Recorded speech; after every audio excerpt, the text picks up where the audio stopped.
Thank you, Captain.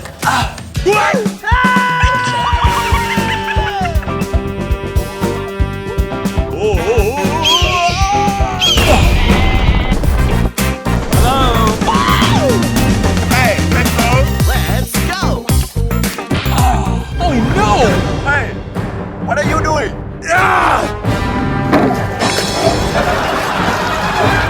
Oh my God! You kidding me?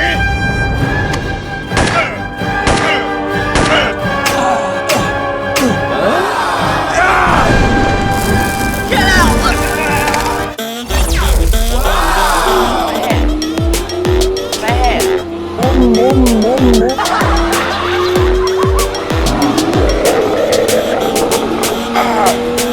Sumi!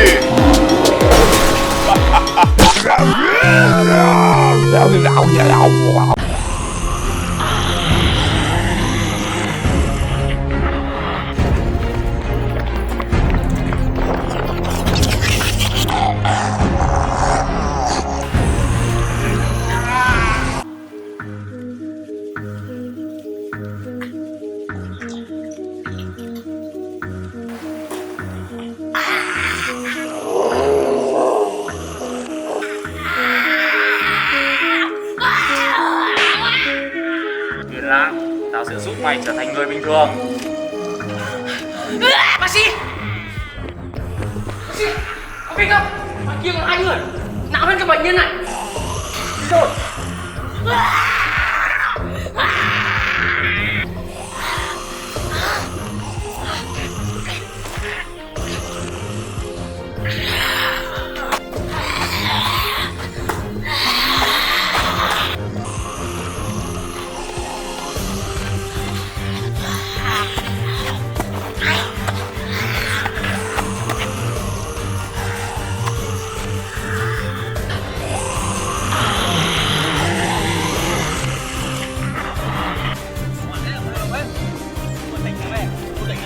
Nào đây.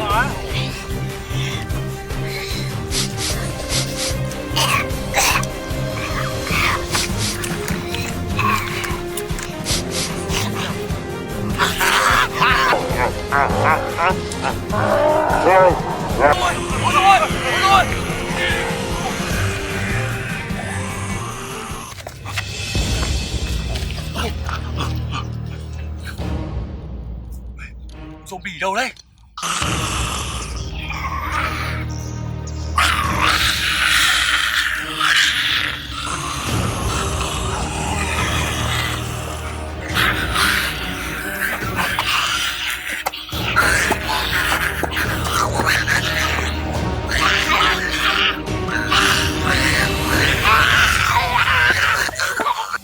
Đi đồn, chúng tiến đến kìa.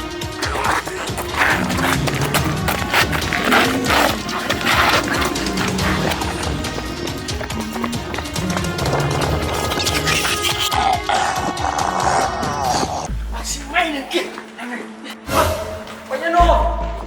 Oh no! Sao rồi? Đi tìm thôi!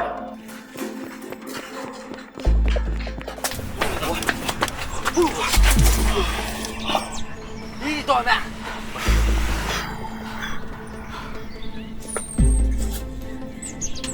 Wow! Apple!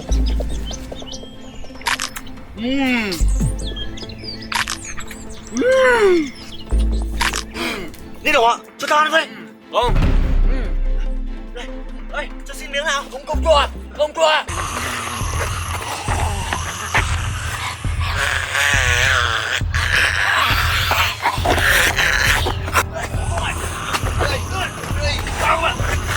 Xin miếng nào! Anh ơi! Anh ơi! Mày dám đánh tao à? Mày đánh tao à? Đánh tao à? Mẹ không cho còn đánh tao! Chú ơi! Mày đánh tao à? Chú ơi này! Đánh tao à?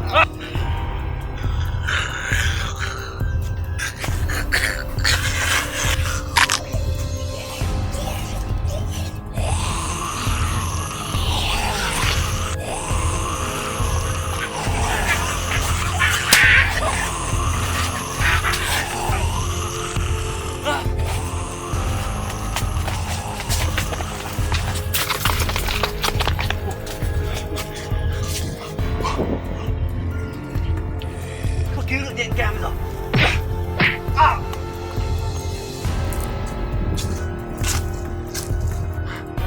Tao cách rồi.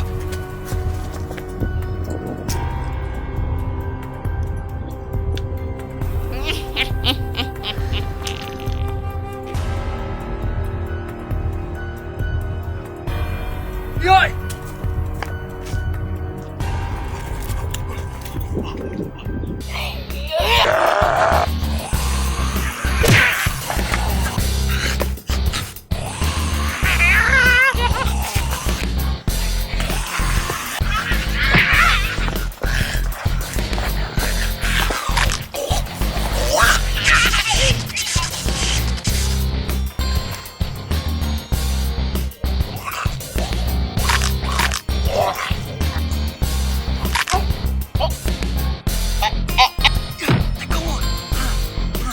Đấy, đó chính là tinh trùng của con nhện lưỡng tính.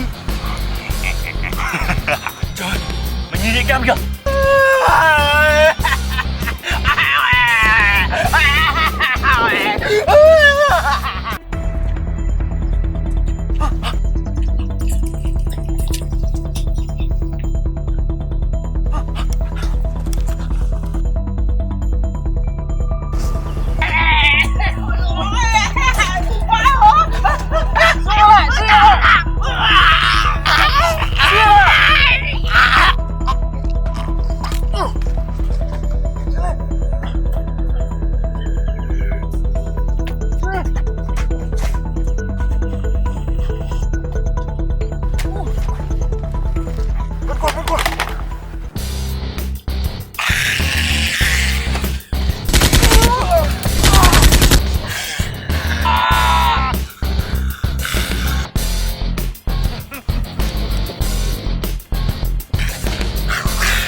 Có gì rồi?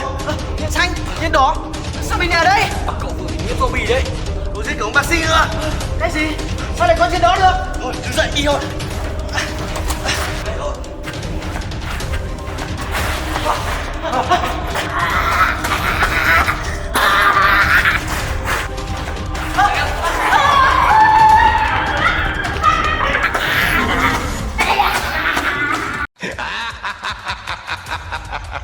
You must die!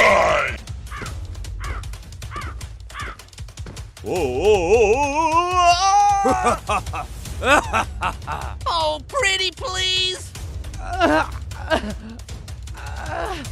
Is the end!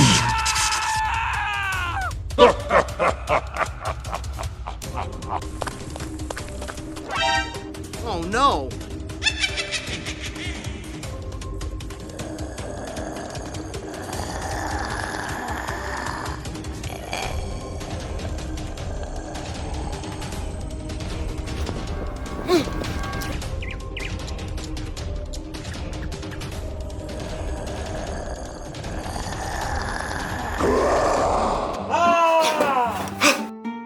Sao thế nhỉ đỏ? Tôi vừa mơ thấy ác mộng. Ui giời, tưởng cái gì? Yếu đuối thế, đi chơi không? Tôi buồn ngủ lắm. Được ngày nghỉ cuối tuần, nay đi ngủ. Kệ tôi. Thế thôi, mình đi nhà đen. Cậu thích đi đâu? Tôi thích đi biển. Tôi thích núi hơn. Đi biển sướng hơn, được ngắm gái. Cậu chả biết gì. cúi được. Chứ biển sướng hơn. Cậu đi trước đi, tôi đi vệ sinh tí đã. Tôi đi chồng tôi rồi nhá.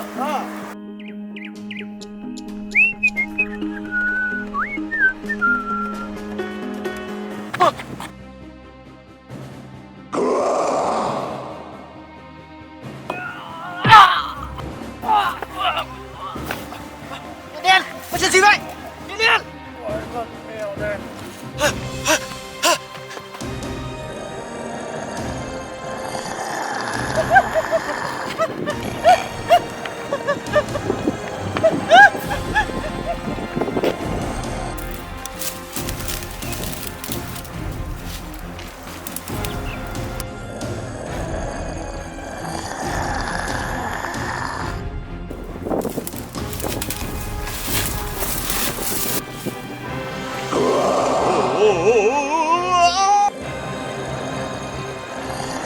Is the end.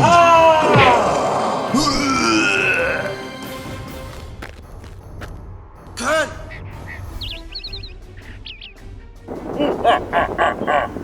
Tốt lắm, ngươi có thể nghỉ ngơi.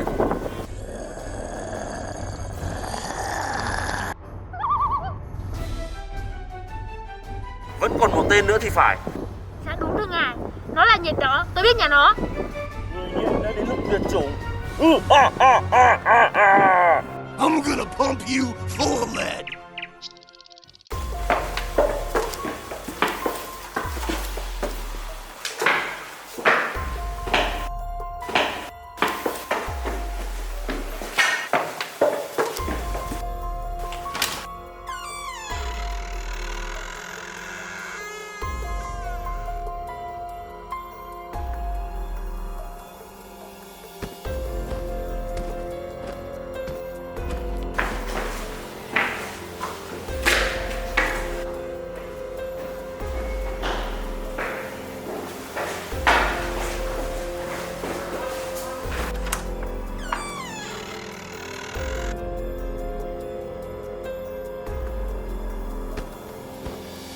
Chỉ còn mỗi phòng này thôi.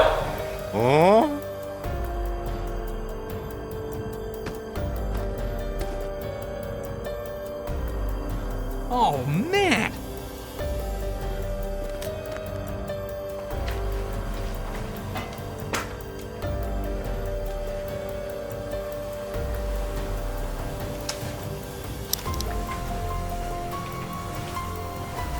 Có khi nào nó biết chúng ta đến đây rồi trốn mất không? Không thể nào. Thằng nghiện đen nghiện cam đã chết, không thể về báo tin được. Nó chỉ quanh quẩn đây thôi. Không thể nào. Đi đi.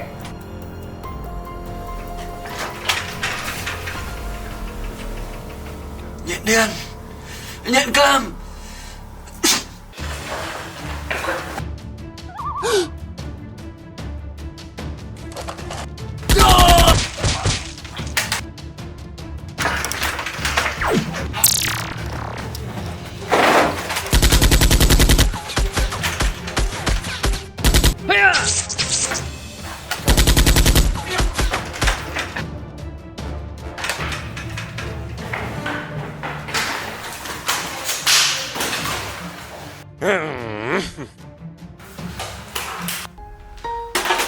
Nhện đen, nhện cam, tôi sẽ trả thù được các bạn.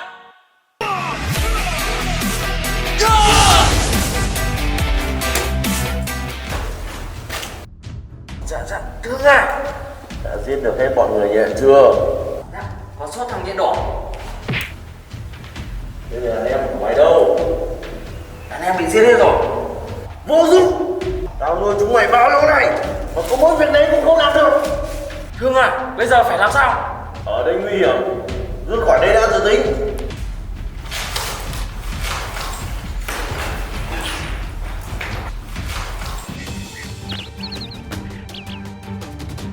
Nhện đen, nhện cam, tôi sẽ trả thù được các bạn.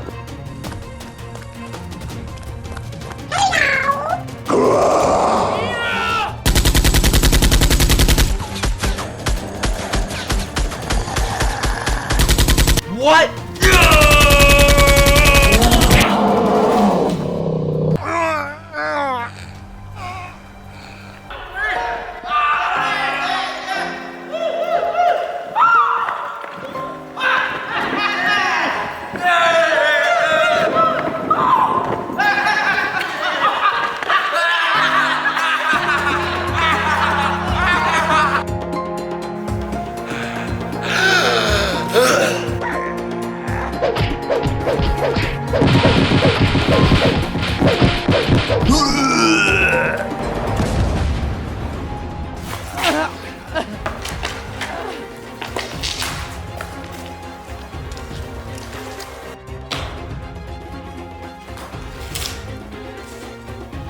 Chúng mày ra đây. Tao muốn tính sổ với bọn mày. Trả lại vàng cho tao! Trả lại cho tao!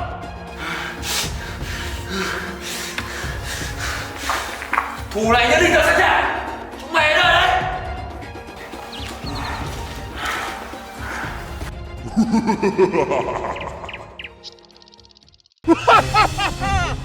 Xem đi.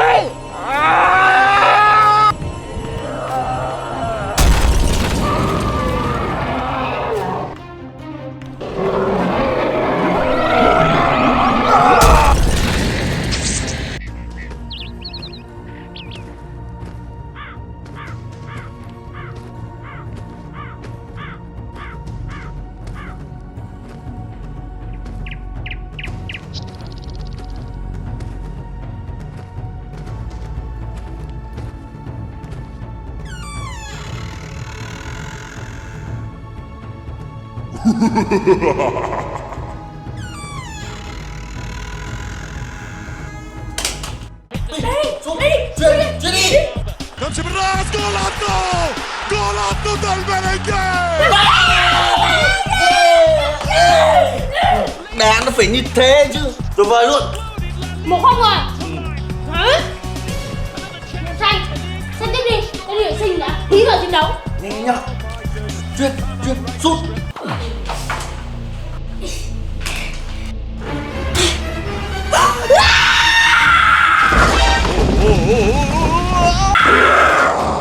Cảnh sát!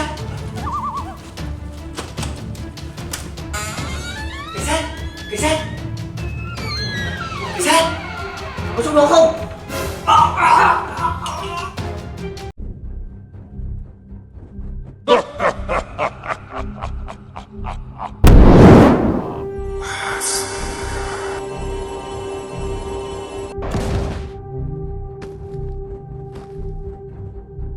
Việc tao giao đến đâu rồi? Đại ca yên tâm, chỗ nhăn thạc này sẽ chảy toàn bộ vào cái mạch nước ngầm. Tốt lắm. Trói hai cái này vào cho tao. Ok đại ca. Hiện nay nhận sai với cảnh sát mời bọn mình muốn gì bây giờ? Chắc đặc biệt lắm này. Ông đá kìa. Bóng đá rồi. Hai đứa này cũng biết xem là bóng kìa. Nhện xanh. Cảnh sát, mọi người đâu rồi? Rủ mình đến nhà mà đi đâu ấy nhỉ?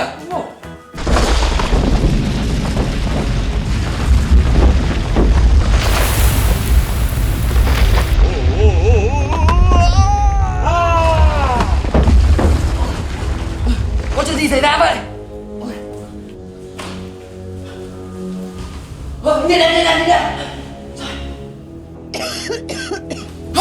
Nhanh rồi. Nhanh rồi.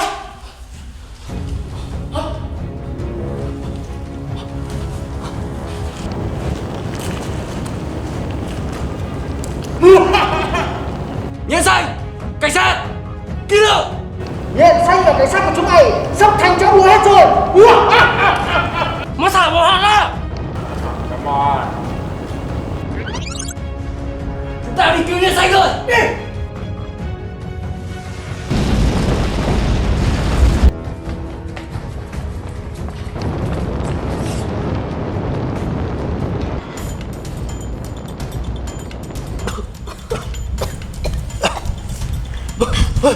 Nhanh tay. Khóa mặt này, nhớ thạch sẽ chặt lên. Làm nhanh chóng thôi.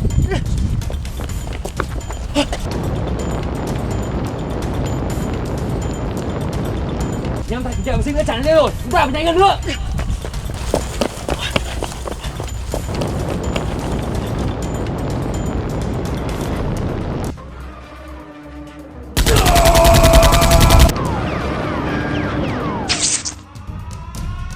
Dùng đèn phải đến nơi rồi, chúng ta phải lên chỗ cao hơn thôi.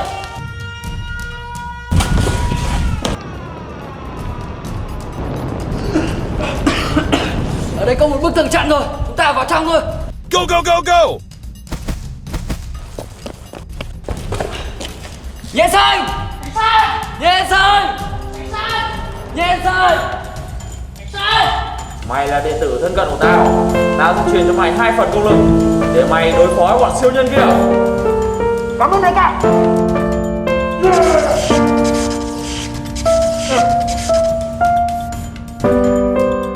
Đại ca, em cảm thấy rất mạnh rồi. Chúng tôi ở đây.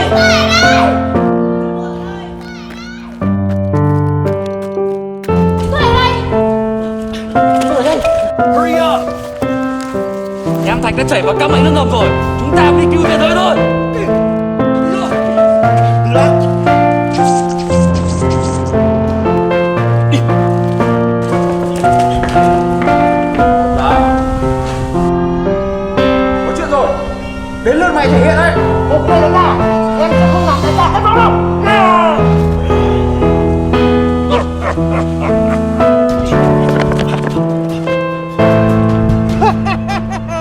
Chúng mày hết đường chạy rồi. Hôm nay sẽ là ngày gió của chúng mày. Mày dừng lại đi.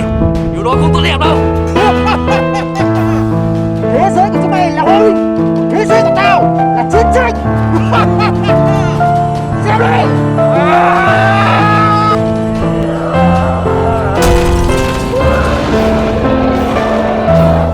Không ổn rồi. Bắn hắn đi.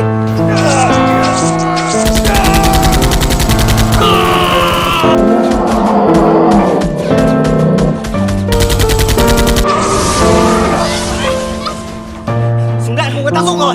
Anh em để tôi.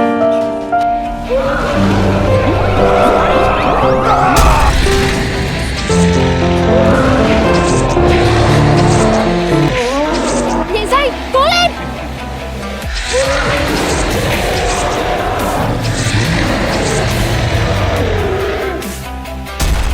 Yes, yes. Nhặt anh.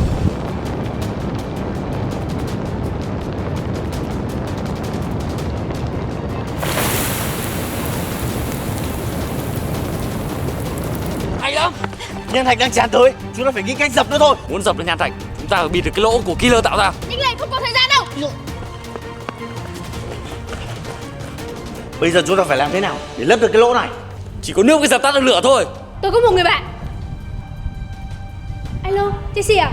Tôi cần sự giúp đỡ của cậu đến ngay nhé.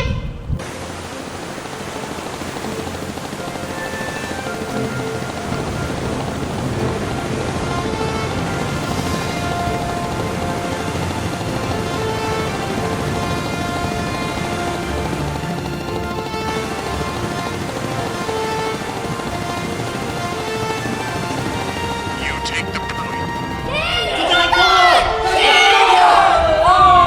Về nhà ăn mừng thôi. Hả? Nên đó, sao con lại ở đây? Phải có lý do riêng.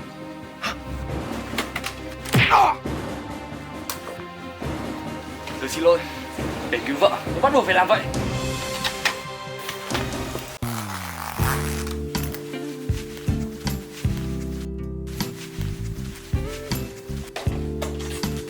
Anh đi rồi, 1 giờ mất rồi. Anh nhớ về sớm đấy. Anh nhớ hôm nay là ngày gì chứ? Anh nhớ chứ, hôm nay là ngày sinh nhật của vợ yêu cơ mà. Đi muộn rồi. Về muộn là bắt đèn đấy nhá.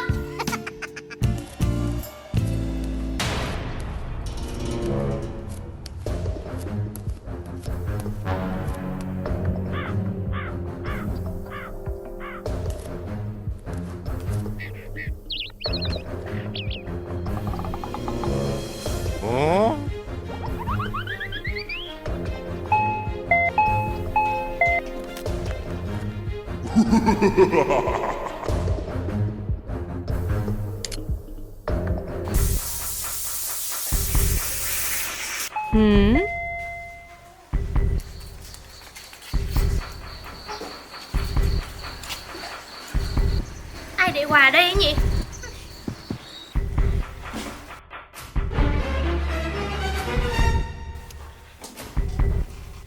Xem ai tặng quà gì?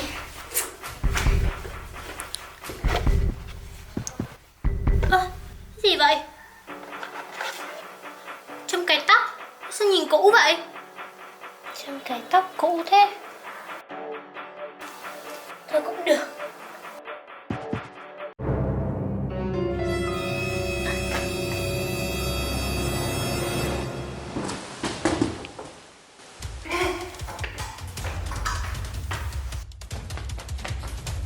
Wow.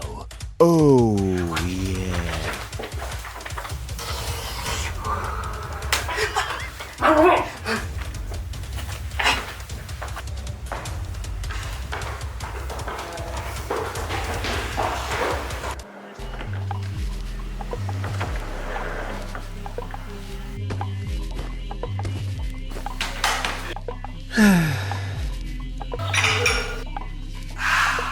Vợ ơi, anh về rồi đây. Em yêu ơi. Huh?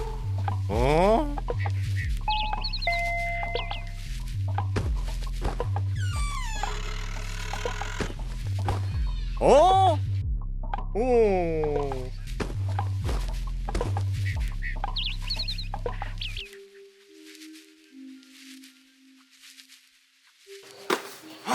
Quần áo của vợ. Alo, Mày có nhớ giọng của tao không?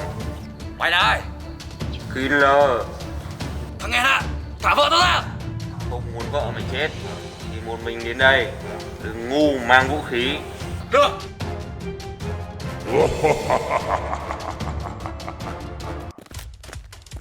Hey you. Lục soát nó.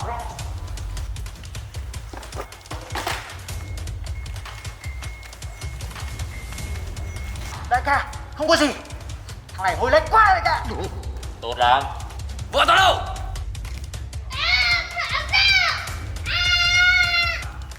Lily. Thả vợ tao ra Killer. Cầm lại. Mày muốn tao làm gì? Tao cần viên kim cương. Mày biết phải làm gì rồi đấy. Tại sao lại là tao? Vì người đang giữ viên kim cương là người quen của mày. Come on.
Mày là ai? Sao lại mặc quần áo của nhện đỏ? Mày không có biết.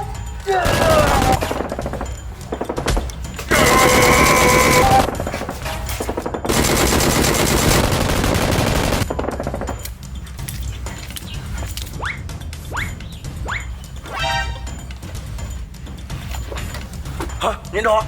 Sao con lại ở đây? Đừng có lý do riêng. À!